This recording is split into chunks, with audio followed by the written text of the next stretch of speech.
Hey everyone, welcome back to my channel. तो आज हम डिस्कस करने वाले हैं अपना नेक्स्ट लेक्चर नर्सिंग एप्टीट्यूड का।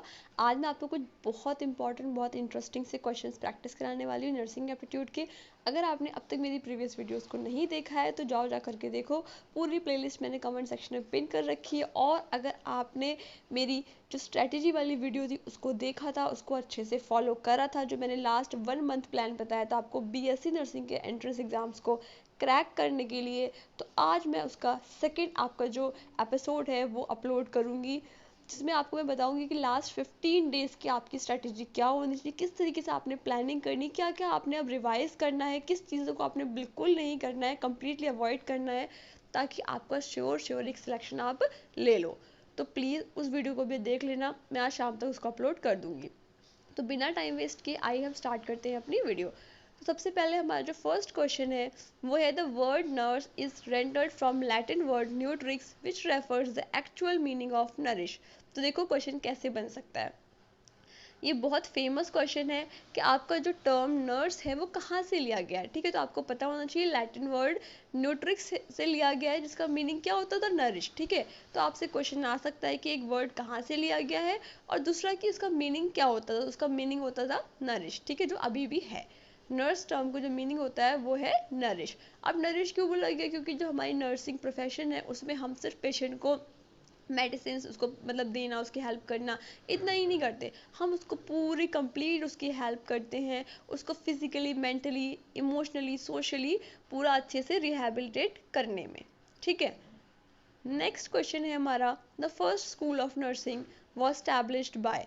तो देखो मैंने आपको बताया था अपनी एक वीडियो में, माइलस्टोन्स बताए थे इंडियन नर्सिंग के। ठीक है, कि इंडिया में नर्सिंग में कब कब क्या क्या हुआ। ठीक है, जैसे हमारा बीएससी नर्सिंग है, एमएससी नर्सिंग है, और हमारा टीएनएआई कब आया, आईएनसी कब स्टैब्लिश्ड हुआ। ऐसे ही करके आपसे क्वेश्चन पूछा जा सकता है कि पूरे वर्ल्ड में जो फर्स्ट स्कूल ऑफ नर्सिंग था वो किसने स्टैब्लिश करा था, किसके द्वारा स्टैब्लिश्ड हुआ था। ठीक है, तो आपका आंसर होना चाहिए थियोडोर फ्लेटनर। ठीक है, थियोडोर फ्लेटनर जो थे उनके द्वारा फर्स्ट स्कूल ऑफ नर्सिंग को स्टैब्लिश करा गया था। अब आपका ये होमवर्क है कि आपको ये फाइंड आउट करना है कि कहाँ पे करा गया था। ठीक है, मैंने आपको बता दिया है किसने करा था, कहाँ पे करा गया था, ये आपका होमवर्क है। आप मुझे कमेंट सेक्शन में बताओगे। अगर कोई रॉन्ग आंसर होता है आपका तो मैं उसको करेक्ट करूँगी नेक्स्ट वीडियो में। ठीक है, नेक्स्ट क्वेश्चन है, temperature regulation is under control of. तो आपका आंसर होना चाहिए हाइपोथैलेमस। तो देखो ये बायो और नर्सिंग एप्टीट्यूड दोनों का क्वेश्चन है, दोनों ही आपके सब्जेक्ट्स को कवर यहाँ पे कर रहा है और आपको पता होना चाहिए। ठीक है, कि टेम्परेचर कौन सा पार्ट हमारे बॉडी का रेगुलेट करता है, तो आपका क्या करता है, हाइपोथैलेमस। ठीक है, अगर आपकी बायो वीक है तो जाओ जा करके देखो कि हाइपोथैलेमस का स्ट्रक्चर क्या होता है, उसके फंक्शंस क्या होते हैं। उसमें एक फंक्शन ये भी होगा, टेम्परेचर रेगुलेशन। ठीक है, नेक्स्ट क्वेश्चन है, normal oral temperature of an adult. देखो एक अडल्ट का नॉर्मल ओरल टेम्परेचर, अगर हम माउथ से उसका टेम्परेचर ले रहे हैं तो कितना आना चाहिए, 98.6 डिग्री फ़ारेनहाइट। देखो मैं रेंज में यहाँ बात नहीं कर रही हूँ, रेंज का आपका आंसर अलग होगा। यहाँ मैं नॉर्मल एग्जैक्ट वैल्यू की बात कर रही हूँ, तो एग्जैक्ट वैल्यू आपकी होगी 98.6 डिग्री फ़ारेनहाइट। अब आपका ये टास्क है कि आप मुझे बताओगे कि सेल्सियस में नॉर्मल ओरल टेम्परेचर कितना होता है। ठीक है, कमेंट सेक्शन में मुझे बताना कि सेल्सियस में कितना होगा, क्योंकि आपको दोनों पता होना चाहिए। ऐसा नहीं है कि सिर्फ फ़ारेनहाइट का पता हो, सेल्सियस का ना हो, क्योंकि क्वेश्चन में आपसे वो किसी भी, आपसे फ़ारेनहाइट या सेल्सियस किसी में भी पूछ सकते हैं। ठीक है, नेक्स्ट क्वेश्चन है हमारा,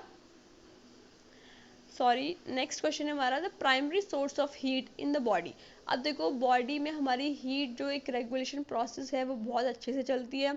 अगर कभी वो थोड़ा भी इम्बैलेंस हो तो देखा होगा आपने, अगर हीट ज़्यादा हो जाए तो हमको फीवर आ जाता है, कम हो जाए तो हमारा टेम्परेचर कम हो जाए, उसके अलग से अपने प्रोज एंड कॉन्स हैं। ठीक है, तो उसको कौन रेगुलेट करता है, मेटाबॉलिज्म। ये भी बायो का क्वेश्चन है, बायो में आपने पढ़ा होगा मेटाबॉलिज्म क्या होता है, इवन केमिस्ट्री में भी थोड़ा बहुत पढ़ा होगा मेटाबॉलिज्म के बारे में।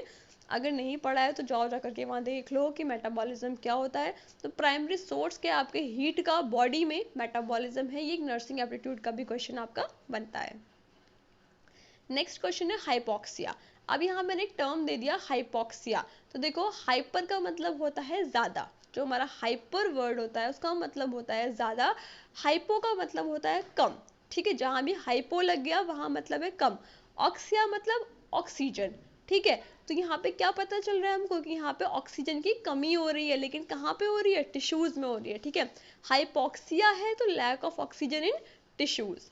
अगर हाइपोक्सीमिया होता तो ब्लड में होता, लेकिन ऑक्सिया है तो टिश्यूज में है। नेक्स्ट क्वेश्चन है the equipment used in the examination of years, ठीक है। जैसे हम अपना स्टेथोस्कोप होता है हमारा, उसी तरीके से एक हमारा इंस्ट्रूमेंट होता है ऑटोस्कोप। इसको हम किस लिए यूज़ करते हैं, हम कान का एग्जामिनेशन करने के लिए, ठीक है। जब भी हमारे किसी पेशेंट को कान की कोई प्रॉब्लम होती है तो उसका जो हम एग्जामिनेशन करते हैं इसको ऑटोस्कोप से करते हैं। एक बार जाके इसका स्ट्रक्चर देख लेना गूगल पे कैसा दिखता है ये। नेक्स्ट क्वेश्चन है Mantoux test is use to determine, यानी कि मॉन्टॉक्स टेस्ट किस लिए करते हैं हम, तो कहीं ना कहीं सबने सुना होगा कि मॉन्टॉक्स टेस्ट को हम करते हैं टीबी के लिए, ठीक है। याद होगा आपके हाथ में एक छोटा सा इंजेक्शन लगाया जाता है, फिर एक बबल जैसा बन जाएगा, उस पर सर्कल कर देते हैं, हम बोलते हैं कि इसको कुछ इचिंग विचिंग कुछ हो तो बताना, और इस पर मतलब ज़्यादा पानी वानी मत डालना, इस तरीके से डॉक्टर आपको बोलता है, ठीक है। तो मॉन्टॉक्स टेस्ट कराते हैं टीबी के लिए, यानी कि ट्यूबरकुलोसिस के लिए। नेक्स्ट क्वेश्चन है most important route of excretion of drugs. देखो ड्रग्स का एक्सक्रीशन हमारा सलाइवा, स्वेट, इन सब से भी होता है, लेकिन जो मोस्ट इंपॉर्टेंट रूट है आपका वो है किडनी। इसीलिए बोलते हैं कि ज़्यादा अगर हमेशा रिसेंटली फ्रीक्वेंटली हम मेडिसिन ले रहे हैं छोटी छोटी बात पे, तो वो हमारी किडनियों पे असर डालता है, किडनी खराब भी हो जाती है, ठीक है। तो मेजर हमारा जो रूट है, मोस्ट इंपॉर्टेंट रूट है ड्रग को बाहर निकालने का बॉडी से, वो है किडनी। नेक्स्ट क्वेश्चन है size of needle used for IM injection. मैंने लास्ट वीडियो में अपनी बताया था कि आईएम इंजेक्शन की फुल फॉर्म क्या होती है, सब चीज़ें बताई थी। अब अगर आपसे पूछ लिया जाए कि नीडल का साइज कितना होता है, तो आपको पता होना चाहिए 22 to 25 गॉज, ठीक है। जैसे मीटर सेंटीमीटर यूनिट्स होती हैं, ऐसी हमारी गॉज होती है, ठीक है। 22 to 25 गॉज। नेक्स्ट क्वेश्चन है compression to ventilation ratio in adult in case of single rescuer. तो देखो सीपीआर बहुत बहुत इंपॉर्टेंट टॉपिक है, उसी से एक क्वेश्चन बनता है कि कितनी कंप्रेशन दोगे आप और कितना वेंटिलेशन दोगे एक पेशेंट को, अगर आपका जो पेशेंट है वो अडल्ट है और आप सिंगल पर्सन हो उसको देने वाले सीपीआर, तो आपका आंसर होना चाहिए 30:2, ठीक है। आपका आंसर होना चाहिए 30:2 अगर आप सिंगल पर्सन हो और आपका जो पेशेंट है वो अडल्ट है। नेक्स्ट क्वेश्चन है मेडिकल टर्म फॉर वॉमिटिंग। हम बोलते हैं कि हमें वॉमिटिंग हो रही है, तो इसको मेडिकल टर्म में क्या बोलेंगे, मेडिकल टर्म में बोलते हैं एमएसएस, ठीक है।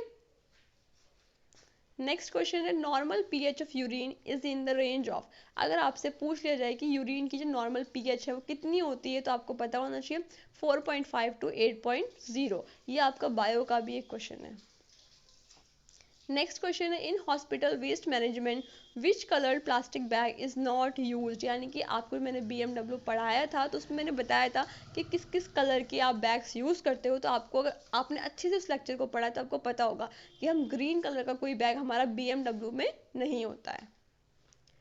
लास्ट क्वेश्चन है हमारा बीएमआई स्टैंड फॉर, यानी कि बीएमआई की फुल फॉर्म क्या होती है, बॉडी मास इंडेक्स, ठीक है। फुल फॉर्म से पूछी जाती है तो आपको पता होना चाहिए कि बीएमआई की फुल फॉर्म होती है body mass index. Normal BMI कितना होता है ये पता करना, ठीक है, मैं नेक्स्ट वीडियो में बताऊंगी। तो अगर आपको ये मेरी वीडियो अच्छी लगी हो तो प्लीज़ इसको लाइक शेयर ज़रूर कर देना, चैनल पर नए हो तो इसको सब्सक्राइब करके बेल आइकन को प्रेस कर देना, और कहीं भी कोई डाउट लगता है तो कमेंट सेक्शन में इंस्टाग्राम पे टेलीग्राम पे पूछ लेना, लेकिन गलत मत पढ़ना, ठीक है। बाकी पढ़ते रहो, स्ट्रेटजी वाली वीडियो शाम तक आ जाएगी, उसको देख लेना, अच्छे से फॉलो करना, और जब रिजल्ट आए तो मुझे ज़रूर बताना कि जिसने मेरी सीरियसली वो जो स्ट्रेटजी वाली वीडियो थी उसको अच्छे से फॉलो करा था तो आपका रिजल्ट कैसा आया, ठीक है। तब तक के लिए thanks and have a nice day.